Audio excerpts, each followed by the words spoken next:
So we're going to talk about Kubla Khan and the Prester John Parallax. This is my favorite of the plays that we're talking about. I also think it's the best of the Khan plays. I It's interesting hearing you describe what you're going to do before you do it. You were talking about how Kubla Khan is a patron of the arts, and there is some of that, but I think that it goes in different directions from what was initially posited. Um, Talk a little bit about the two titular characters, Kubla Khan, and Prester John. But before I go there, I wanted to read the epigraph for the play. It's from Kenneth Rocks. Suddenly, I remember coming home from swimming in 10 Mile Creek over the long moraine in the early summer evening, my hair wet, smelling of water weeds and mud. I remember a sycamore in front of a ruined farmhouse, and instantly and clearly the revelation of a song of incredible purity and joy. My first rose-bested grosbeak, facing the low sun, his body suffused with light. I was motionless and cold in the hot evening until he flew away, and I went on knowing, in my 12th year, one of the great things of my life had happened.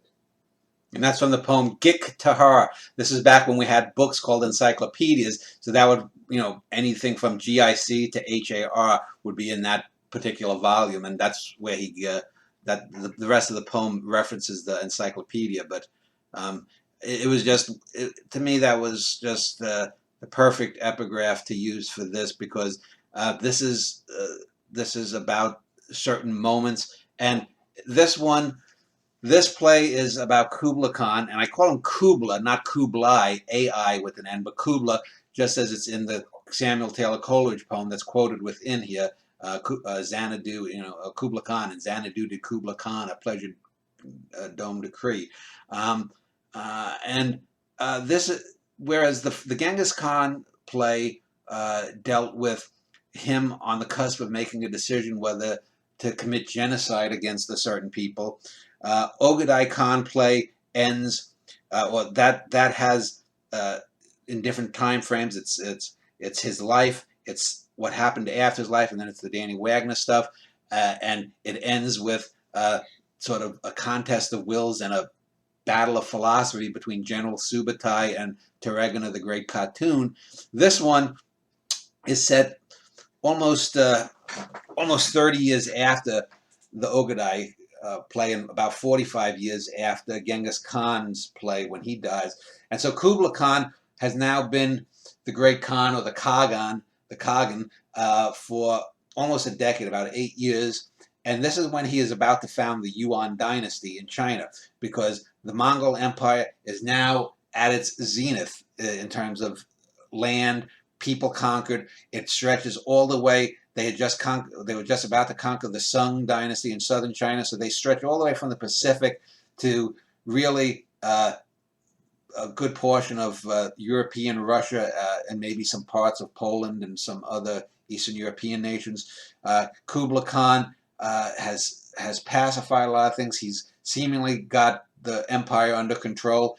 And this play, we deal with his stuff, but it also explains some stuff that happened in the earlier play.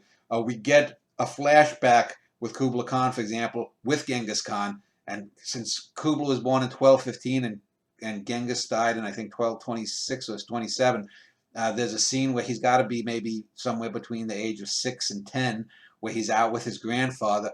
And we get a flashback within a flashback. We get the flashback of Kubla remembering Genghis Khan telling him about when he was going out with his father, Yesegai, which goes all the way back to the first play. And we get what may be the reason why all of these great Khans are being plagued by the woman in white, who is the apparition of the human apparition version of the crow, which is a harbinger of doom in many cultures. It begins with Kubla and Fragile Leaf interrogating a prisoner, and then at the end of it, he begins swinging an axe over the prisoner's head, and then you get a blackout.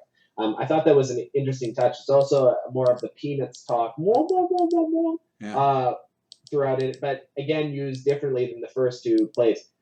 If you look at the three different characters, you'll see Genghis Khan is the great leader, the visionary, and then you have Ogadai, who's more of the buffoon, and then Kubla, who really inherited a lot of his grandfather's ideas and expanded the empire.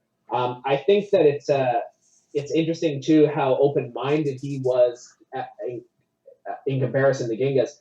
There is always the great argument of which of the two Khans was greater. I think Kubla is actually more well known in some quarters, but Genghis did start the empire, and he did what no other man had done before, bringing upward mobility to people and really assimilating other nations. But I just wanted your thoughts on that and how they differ within these three plays. Well, I would say that I don't think Ogadai is a fool.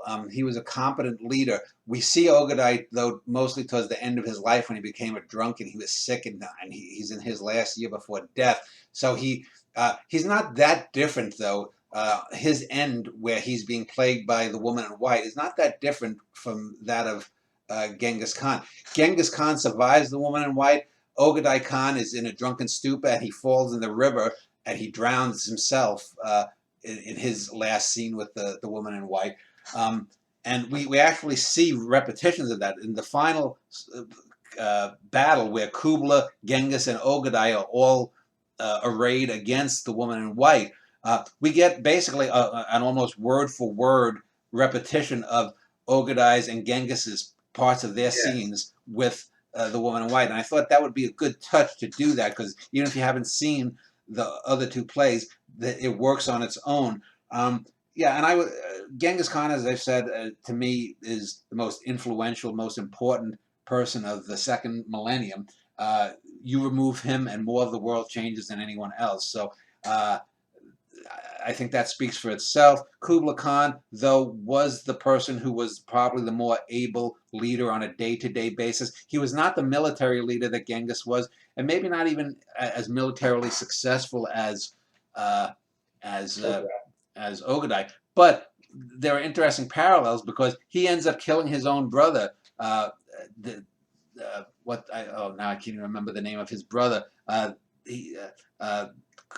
Before Kubla Khan was crowned as the Khagan, his brother Arik Buka tried to declare himself the great Khan, and they fought a civil war, and Arik Buka lost, and a few years later he died under mysterious circumstances, just like the great Khatun died under mysterious circumstances when her son, I think it was Guyuk or Monkey, I think it was Guyuk, ended up killing her.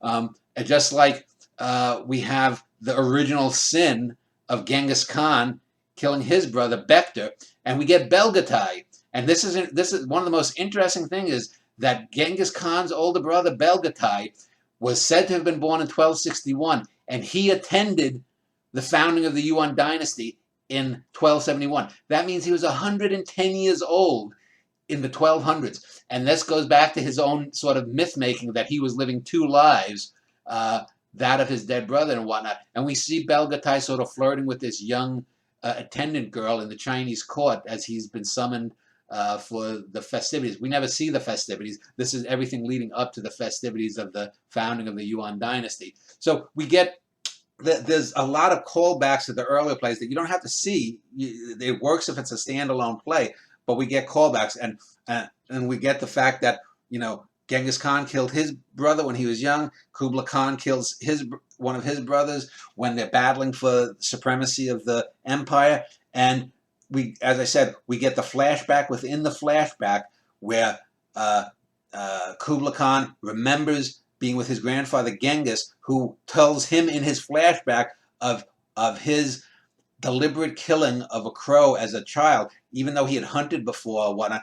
This was the first time, presumably, if we can surmise, that Genghis Khan just killed something wantonly without any thought. And even though he was a mass murderer who killed probably tens of millions of people, the killing of this innocent bird seemingly must have haunted him. And we get the idea that the bird or the Is that where the sounds of birds are heard? That sequence where there's the wah wah wah wah in the background as he's talking to his grandfather in these flashbacks. Well, yeah, I mean, I would think that's a rework. I was going to mention this. That's a reworking of the ball poem towards the end. Yeah, where you go, I'm not a little boy. And there's also, if you look, there's wonderful evocation because you get Kubla saying also the rock still fits in my hand, where he's throwing rocks and killing countless people with them, but he's also holding the rocks. It's sort of like a evocation of that same idea in the Berryman poem. But there's also a use of the poem. I don't know if you, the poem Hollow Man by T.S. Eliot in in prose form, and that comes right before we get the three great Khans, Genghis, Ogadai, and Kubla. We get Kubla has one of these moments, just like in an earlier play, Danny has one of these moments where he sort of, it's almost like if you were a psychic have an automatic reading. Kubla Khan is just quoting from the Hollow Men, which makes absolutely no sense since that was written 650 years later or whatever it was.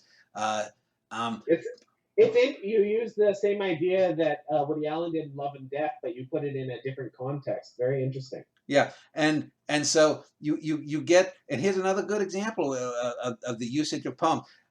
Look at the three different. I use a poem, a great poem by Rexworth as the epigraph, which comes back to the end and goes back and really refers to the scene with the killing of the crow. We get the Hollow Man automatic reading here that just comes out of nowhere from Kubla Khan, and then we also have probably the least obvious to a poet is the evocation of the End of the Ball poem by Berryman. And again, this is only a great poet could do this. Could know these sources and know how they could fit together and execute it that well. But anyway, go ahead. You also compare. There's contemporaneous scenes of Danny monologuing while he works, and I think that it's interesting to note how he compares Kubla to the current world leaders and says that they're not nearly on par with Kubla as a leader. You use global warming as an example of something that Kubla would have dealt with, whereas most world leaders just leave to the future. Well, and I call it the failure of democracy.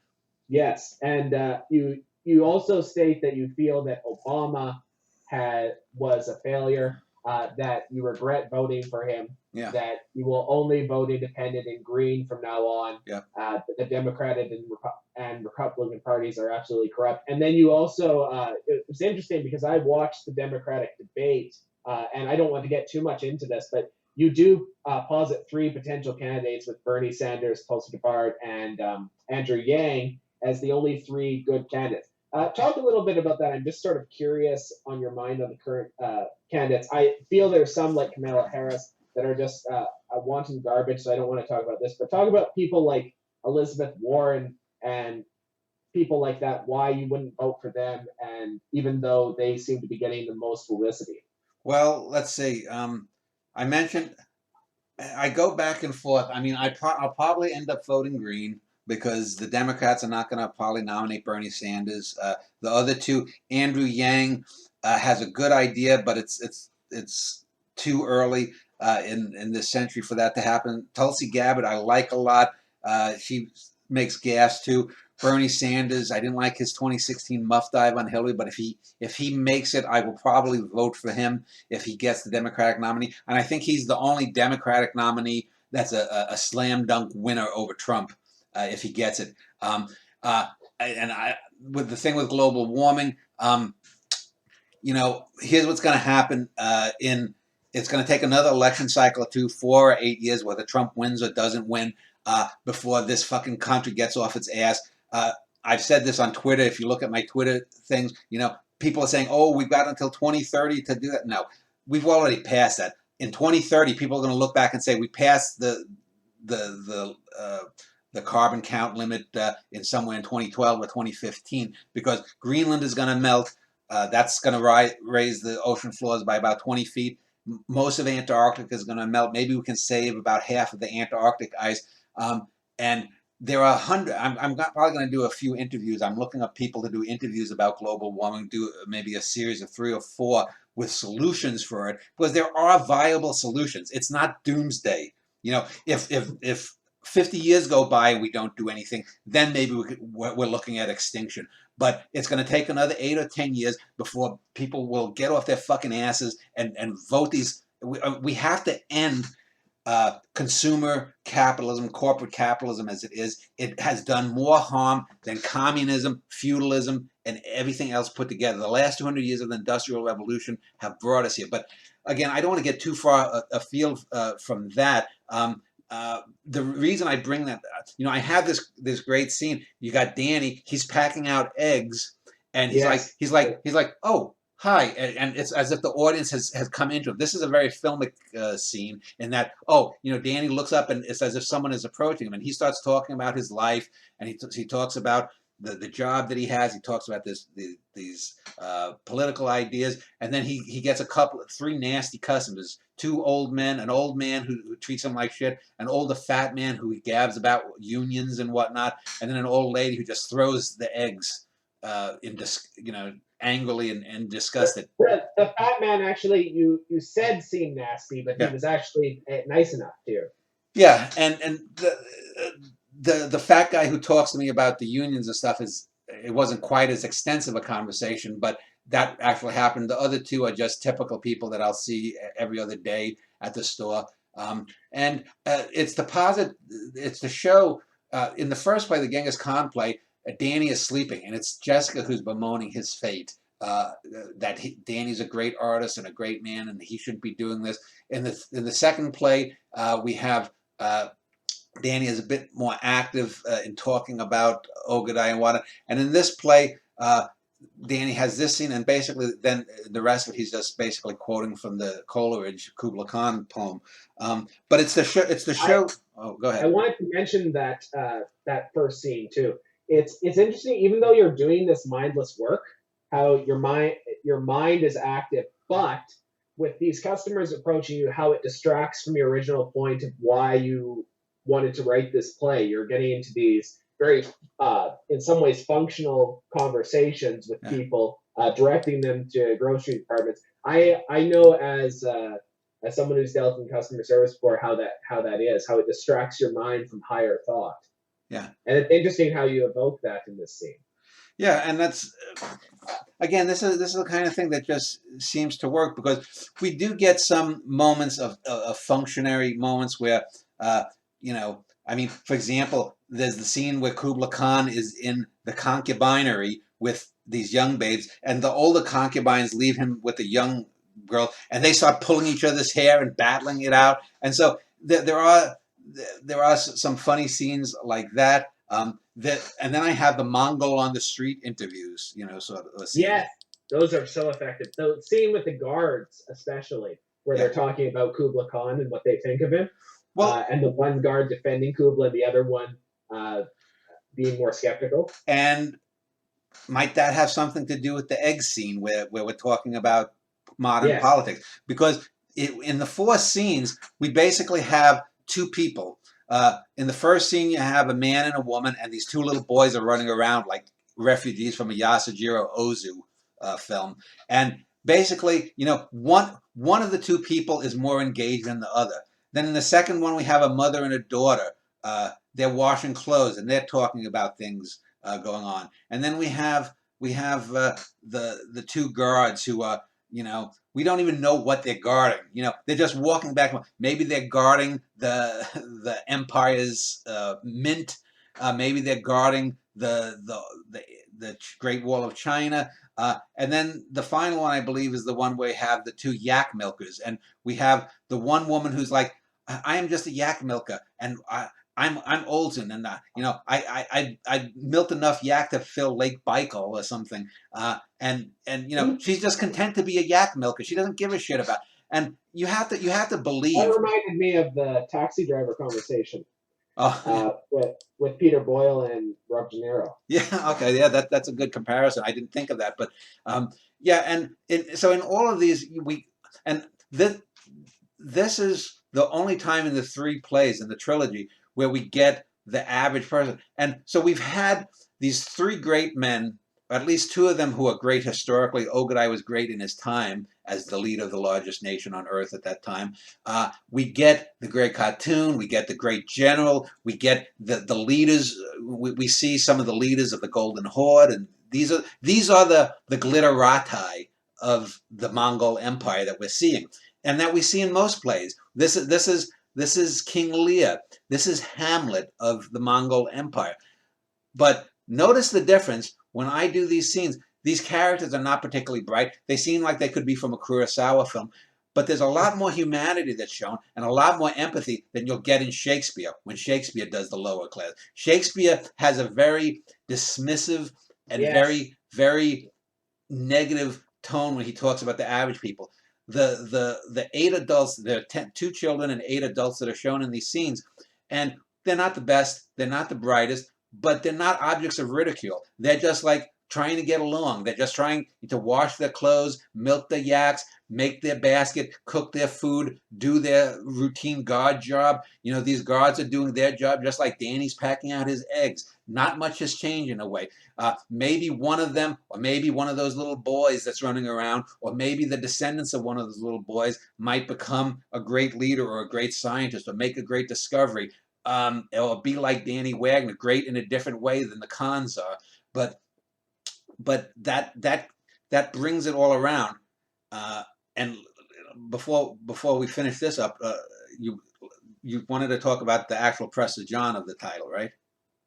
Yes, unlike Terregana in the Ogadai play, he doesn't really feature as a character. He's more of a symbol of what will come. Yeah, he's only seen in a dream. Yeah, and he's sort of the this is the way the world ends. This is the way the world ends. This is the way the world ends. Not with a bang, but a whimper. Yeah. The way most empires go. Yeah. Well, what do you think of people looking at history and looking at it retroactively? I mean, you're very creative in how you interpret some of the voids of history, but I'll tell you as an example. I was talking to my father about Nostradamus, and he was telling me about how Nostradamus made this one prediction in one of his quatrains about how the Middle East will come and seek vengeance against the Western kings. But at the time, Nostradamus was sort of like the Ray Bradbury of his time in that he took just like with Star Trek, he took contemporaneous issues and he put them into these quatrains. And the Ottoman Empire was going to go after the rest of the West. It was expanding. That's what he was talking about. Yet I find, even with experts in history, that they look at things retroactively like that and bring things that have nothing to do with that particular history. Yeah. The same way that you'll see people go and try to tear down some of the racist implications of Abraham Lincoln. Well, that was just endemic to that time. I don't understand why they have to be judged by contemporary standards, and I don't understand why history needs to be looked at retroactively. Well, the Prester John, the title is called the Prester John Parallax, and the two things that get resolved or come to the fore are the woman in white and the crow, and like I said, the original sin of violence that Genghis committed maybe a century before. And the other one is Prester John. And Prester John isn't personalized. Prester John is, in a sense, a manifestation of that original sin that the Borjigin clan, which is where the Khans come from, committed with presumably not only the killing of the crow by Genghis, but then the killing of Bector and the killing of millions of other people. And Prester John was a Nestorian king who was mythic, as far as we know. Nestorus was, I think, a Roman Catholic, or he was a saint, and he had certain ideas about the future. I don't remember exactly what it is, but the legend was that Prester John was this king that was either in Africa or Asia. Here he's set somewhere in the Siberian wastes north of the Mongol Empire, which they were tributary states, but weren't actually part of the empire. And apparently when Kubla Khan became Khagan 8 years before the modern or the contemporary setting of the play, he got this letter, this mysterious letter, which is in Mwapwa, but is translated. The letter itself is projected in Mwapwa.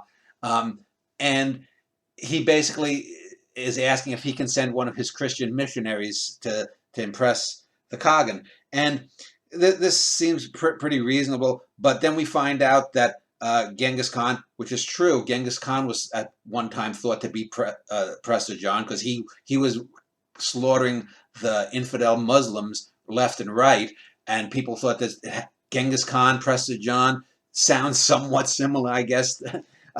And he was mistaken for it. But this was 50 years earlier, and one of I think it's Fragile Leaf, or maybe it's Fu Tang, the translator, says, but that was 50 years ago, and Kubla Khan tends to know this, but so he puts the letter away for 8 years. And he keeps having the translator come back every few months to read it to him, as if there's something that he's missing in the letter. Again, this seems to be just like we had the manifestation of the woman in white as a manifestation of both Genghis and Ogedai's insecurities or alcoholism. Prester John plays that role, in a sense, to Kubla Khan, whereas the woman in white in this play is secondarily, he's not as affected by her as the other two Khans were, but he's more affected by Prester John. And so by having these characters and bringing in these historical parallels, and Prester John as the king that was going to save everything, just like we have global warming. Who's going to be in 100 years? What's going to be the name of the scientist or the civic leader or the politicians that help save the planet?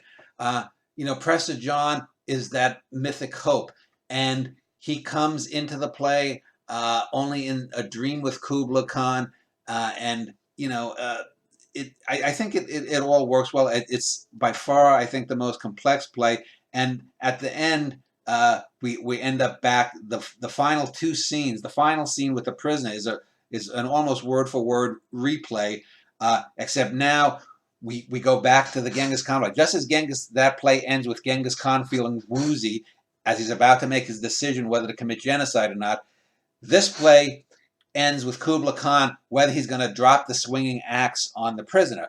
And this goes back to Joseph Stalin. The death of millions is the death of one man is a tragedy. The death of millions is a statistic. Genghis Khan is the statistic guy. He's racking up the body count. And even though Kubla Khan probably killed a few million people, we're left with him making the decision. And that the play ends, at least the Kubla part of the play ends with him reaching up towards the lever. And is he going to pull it or not? Blackout. And then we get the final scene with Danny Wagner reading the second half of the last third of Kubla Khan, the Coleridge poem. And it works well because here we've had all of this anxiety, all of this nervous tension, all of this, like as I said, this is the empire that's height. The founding of the Yuan dynasty in 1271. This is 70 or so years after, or maybe it's 75 years or so after Genghis Khan became Genghis Khan. The empire is larger than it's ever been. It's the largest land empire that's ever been on the planet, but it's all downhill from here. And then we get this romantic poem by Coleridge, and it ends with, "For he on honeydew hath fed and drunk the milk of paradise." So we get the idea that Kubla Khan from the poem is somewhat delusional about things, and it's one of the best workings and most organic workings of a poem. Well, it works ironically as well as possibly being the seed for the idea. Yeah, and anyway, so that's